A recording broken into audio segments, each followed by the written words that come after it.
नमस्कार दोस्तों, आप सभी का स्वागत है आपके अपने YouTube चैनल ज्ञान स्टडी LMP पर। दोस्तों, आज हम लोग सीटेड यानी केंद्रीय शिक्षक पात्रता परीक्षा में पर्यावरण अध्ययन को आज हम लोग पढ़ने वाले हैं। आज दोस्तों इससे संबंधित कुछ प्रश्न करने वाले हैं जो कि आपकी परीक्षा के लिए काफ़ी इम्पॉर्टेंट हैं। तो आइए दोस्तों क्लास में चलते हैं और आज के प्रश्नों को हल करते हैं। उससे पहले दोस्तों, अगर आप चैनल पर पहली बार आए हैं तो चैनल को सब्सक्राइब कर लें, साथ में बेल आइकन को अंडर प्रेस कर लें जिससे अगली क्लास की जानकारी आपको मिल सके। अब दोस्तों आइए आज की क्लास शुरू करते हैं। आज का हमारा पहला प्रश्न है, निम्नलिखित में से पर्यावरण अध्ययन में आकलन के लिए कौन सा संकेतक नहीं होना चाहिए। आपके ऑप्शन हैं प्रश्न पूछना, सहभागिता, न्याय और समानता के प्रति सरोकार और डी ऑप्शन में है याद करना। तो इस प्रश्न का दोस्तों सही उत्तर हो जाएगा ऑप्शन डी। दोस्तों इसमें सही हो जाएगा याद करना। पर्यावरण अध्ययन में आकलन हेतु संकेतक के रूप में प्रश्न पूछना, न्याय और समानता के प्रति सरोकार तथा सहभागिता आदि समाहित है, क्योंकि पर्यावरण अध्ययन एक प्रायोगिक विषय है जिसमें मनुष्य अपनी समझ का आधार बनाकर इसमें अपना सीधा संबंध स्थापित करता है। अतः डी ऑप्शन हमारा सही हो जाएगा। याद करना पर्यावरण अध्ययन के आकलन में सम्मिलित नहीं है। डी ऑप्शन हमारा सही हो जाता है। अगला प्रश्न है, पर्यावरण अध्ययन में शिक्षण के द्वारा बच्चों को स्वयं के आकलन के लिए अवसर देना चाहिए। स्व आकलन है सीखने के लिए आकलन, CCE।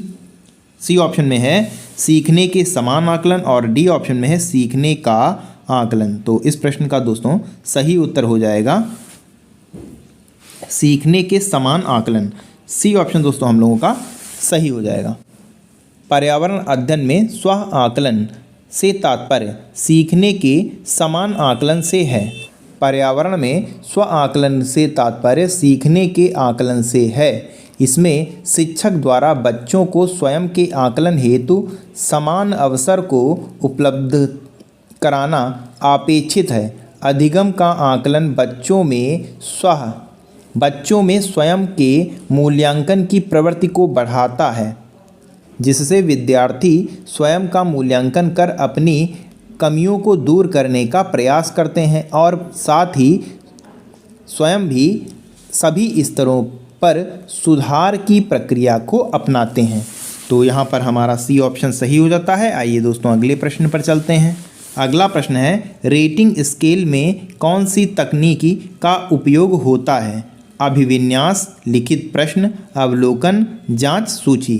तो इस प्रश्न का दोस्तों सही उत्तर हो जाएगा अवलोकन, यानी सी ऑप्शन हमारा सही हो जाएगा। रेटिंग स्केल में अवलोकन तकनीकी का उपयोग किया जाता है। यह मूल्यांकन के क्षेत्र में आने वाले प्रमुख उपकरणों में सर्वाधिक प्रचलित है। में अध्ययन के अंतर्गत समस्या के संबंध में आवश्यक समझी जाने वाली मदों या प्रश्नों की सूची बनाई जाती है। इसके पश्चात मदों के सामने उसकी उपस्थिति या अनुपस्थिति को अंकित कर अवलोकन किया जाता है। तो सी ऑप्शन सही हो जाता है। अगला प्रश्न है, नारियल डली हुई किसी भी करी के साथ उबाला हुआ टैपिकोआ निम्नलिखित में से किस क्षेत्र में प्रिय भोजन है। तमिलनाडु, केरल, पश्चिम बंगाल।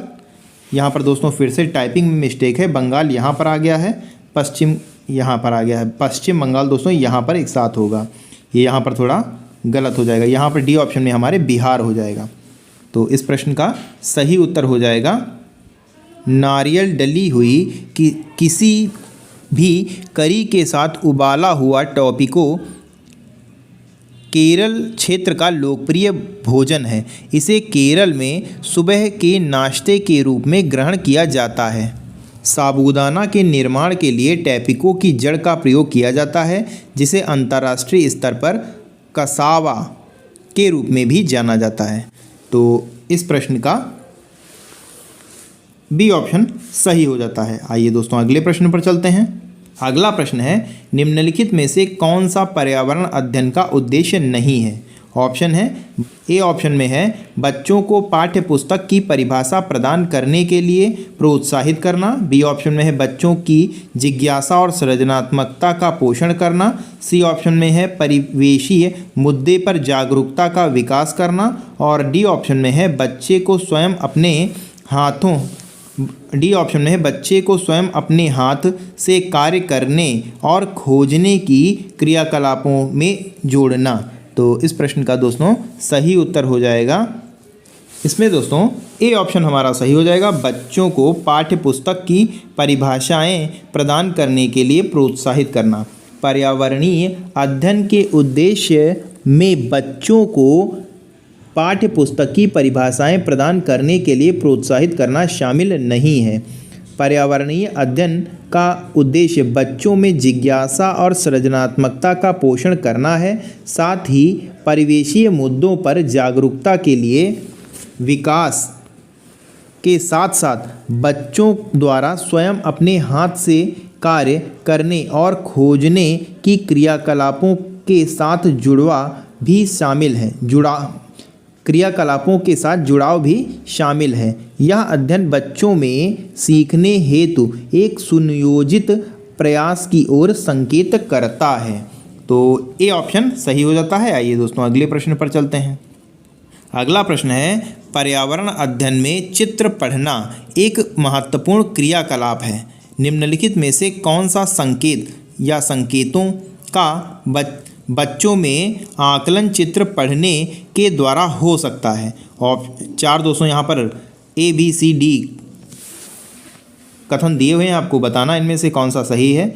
ए में है अवलोकन और अभिलेख, बी में है अभिव्यक्ति, सी में है विश्लेषण और डी में है प्रयोग करना। अब दोस्तों यहाँ पर एक कूट दिया हुआ है, इनमें से आपको बताना है इनमें से कौन कौन से सही हैं। इसमें दोस्तों ए सही हो जाएगा, बी सही हो जाएगा और सी सही हो जाएगा। तो इस प्रकार हमारा सी ऑप्शन सही हो जाएगा, ए, बी और सी। पर्यावरण अध्ययन में चित्रों के माध्यम से अधिगम सीखना एक महत्वपूर्ण क्रियाकलाप है। शिक्षकों द्वारा भी बच्चों में पर्यावरण अध्ययन का विकास चित्र के माध्यम से किया जाता है। बच्चों में आकलन चित्र पढ़ने के द्वारा अवलोकन और अभिलेख, विश्लेषण तथा अभिव्यक्ति संकेतों के माध्यम से हो सकता है, क्योंकि बच्चे चित्र के माध्यम से उसमें जुड़ी बातों का अनुभव करते हैं तथा उसे अपनी भाषा के माध्यम से अभिव्यक्ति भी प्रदान करते हैं।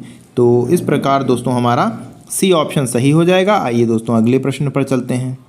अगला दोस्तों प्रश्न है, आदिवासी हजारों साल पहले से कांसा की चीज़ें बनाते थे।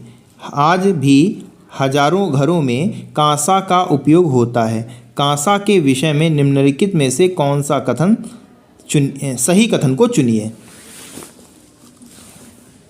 ए ऑप्शन में है यह तांबे यानी कि कॉपर और टिन का मिश्रण है, और बी ऑप्शन में है यह एल्युमिनियम और तांबे यानी कॉपर की भांति एक तत्व है। सी ऑप्शन में है यह पीतल और तांबे का मिश्रण है, और डी ऑप्शन में है यह तांबे, जस्ते और एल्युमिनियम का मिश्रण है। तो इस प्रश्न का दोस्तों सही उत्तर हो जाएगा, इसमें दोस्तों ए ऑप्शन हमारा सही हो जाएगा, यह तांबे और टिन का मिश्रण है। कांसा एक मिश्र धातु है जो तांबे और टिन का मिश्रण है। इस धातु का उपयोग प्राचीन समय में होता आया है। आदिवासी इस धातु से निर्मित बर्तनों और अन्य वस्तुओं का उत्पादन करते थे। कालांतर में इस धातु के उपयोग से दर्पण, मशीनें एवं बैरिंग तथा बर्तन का निर्माण किया जाता है। तो इस प्रश्न का ए ऑप्शन सही हो जाता है। आइए दोस्तों अगले प्रश्न पर चलते हैं। अगला दोस्तों प्रश्न है, आमतौर पर यह माना जाता है कि रात में जागने वाले जानवर हर चीज़ को जिस रंग में देखते थे वह रंग है। ऑप्शन है आपके काला और सफ़ेद, बी ऑप्शन में है बैंगनी और नीला, सी ऑप्शन में है हरा और पीला, और डी ऑप्शन में है नारंगी और लाल। तो इस प्रश्न का दोस्तों सही उत्तर हो जाएगा, इसमें दोस्तों सही उत्तर हो जाएगा ऑप्शन ए सही हो जाएगा। रात में जागने वाले जानवर काला और सफ़ेद रंग में देखते हैं। तो ए ऑप्शन दोस्तों सही हो जाता है। अगला प्रश्न है, निम्नलिखित में से पेट्रोलियम से क्या प्राप्त नहीं होता है? कोयला, डीजल, मोम, ग्रीस।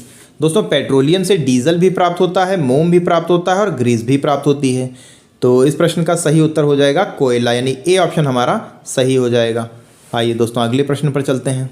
अगला दोस्तों प्रश्न है, निम्नलिखित में से त्यौहार के उस समूह को चुनिए जिसे पूर्णिमा को मनाया जाता है। चार दोस्तों ऑप्शन आपके सामने दिए हुए हैं, आपको बताना है, उस समूह को बताना है जो पूर्णिमा को मनाए जाते हैं। तो इस प्रश्न का दोस्तों सही उत्तर हो जाएगा होली, रक्षाबंधन और गुरु नानक जयंती, यानी हमारा डी ऑप्शन सही हो जाएगा।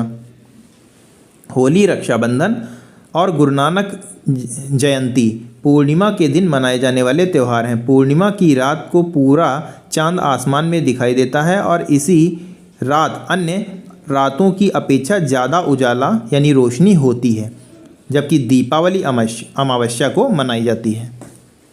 आइए दोस्तों अगले प्रश्न पर चलते हैं। अगला दोस्तों प्रश्न है, कृत्रिम वर्षा के लिए प्रयुक्त रसायन है silver iodide, silver chloride, silver bromide, silver nitrate. तो कृत्रिम वर्षा के लिए सिल्वर आयोडाइड का प्रयोग किया जाता है, यानी ए ऑप्शन दोस्तों हमारा सही हो जाएगा। अगला प्रश्न है, सर्वाधिक प्राकृतिक आपदाएं किस राज्य में आती हैं? गुजरात, उड़ीसा, आंध्र प्रदेश, बिहार। तो इस प्रश्न का सही उत्तर हो जाएगा ऑप्शन बी दोस्तों सही हो जाएगा, ओडिशा। सर्वाधिक प्राकृतिक आपदाएं ओडिशा राज्य में आती हैं, तो बी ऑप्शन सही हो जाता है। आइए दोस्तों अगले प्रश्न पर चलते हैं। अगला प्रश्न है, पर्यावरण अध्ययन में संकल्प, नाव और मुद्दों को विज्ञान और सामाजिक विज्ञान विषय के रूप में नहीं रखा जाता है, क्यों? ऑप्शन है आपके, यह पाठ्यक्रम के भार को कम करने के लिए है।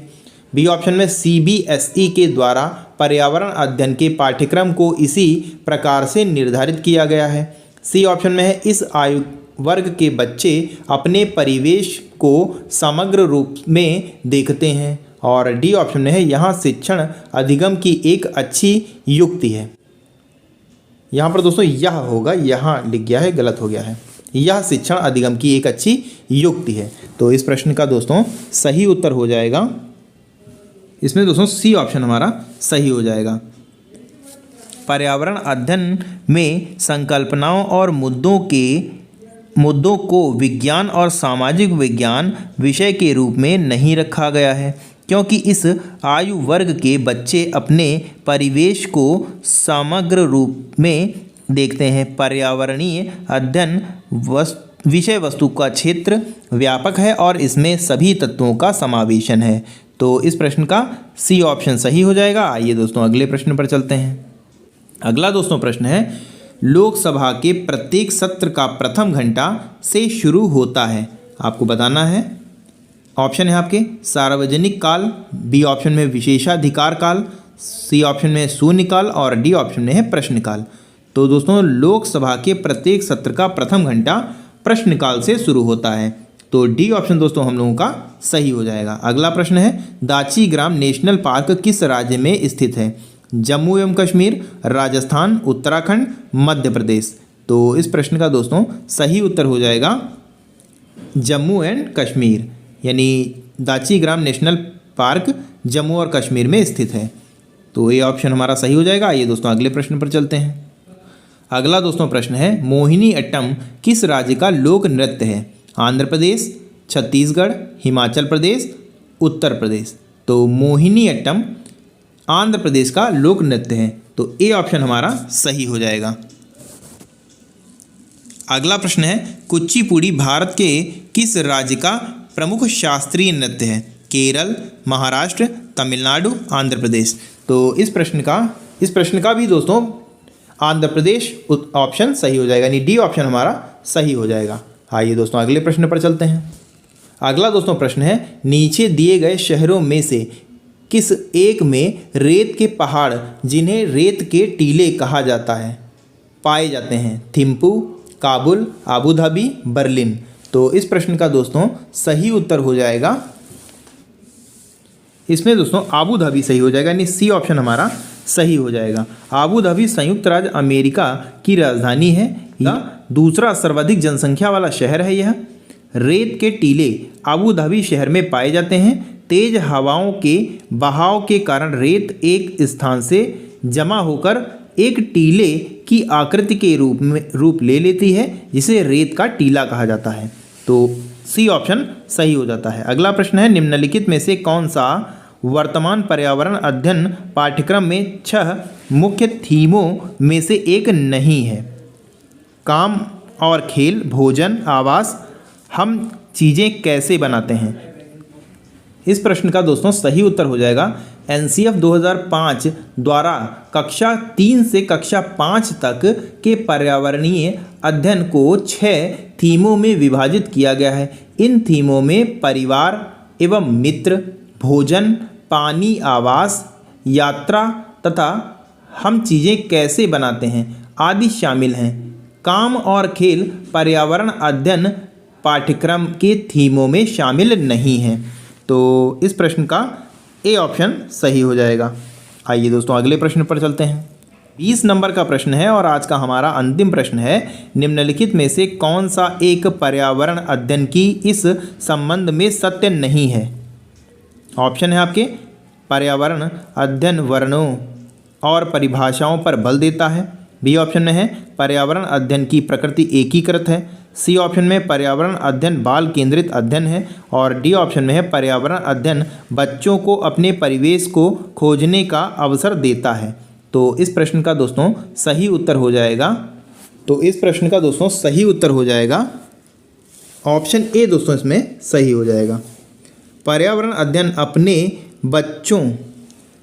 अध्ययन बच्चों को अपने परिवेश को ढूंढने का अवसर प्रदान करता है। इसकी प्रकृति एकीकृत होती है। यह एक बाल केंद्रित अध्ययन है जो वर्णों और परिभाषाओं पर बल नहीं देता है। पर्यावरण अध्ययन बच्चों में समग्रता के अध्ययन तौर पर बल देता है। तो इस प्रश्न का दोस्तों ए ऑप्शन हमारा सही हो जाएगा। तो दोस्तों आज के लिए बस इतना ही। कैसी लगी आज की क्लास कमेंट करके ज़रूर बताएं। और दोस्तों अगर आज की क्लास आपको अच्छी लगी हो तो लाइक करें। और अगर दोस्तों अभी तक आपने चैनल को सब्सक्राइब नहीं किया है तो चैनल को सब्सक्राइब कर लें, साथ में बेल आइकन को अंडर प्रेस कर लें, जिससे अगली क्लास की जानकारी आपको मिल सके। मिलते हैं अगली क्लास में, तब तक के लिए नमस्कार, जय हिंद, जय भारत।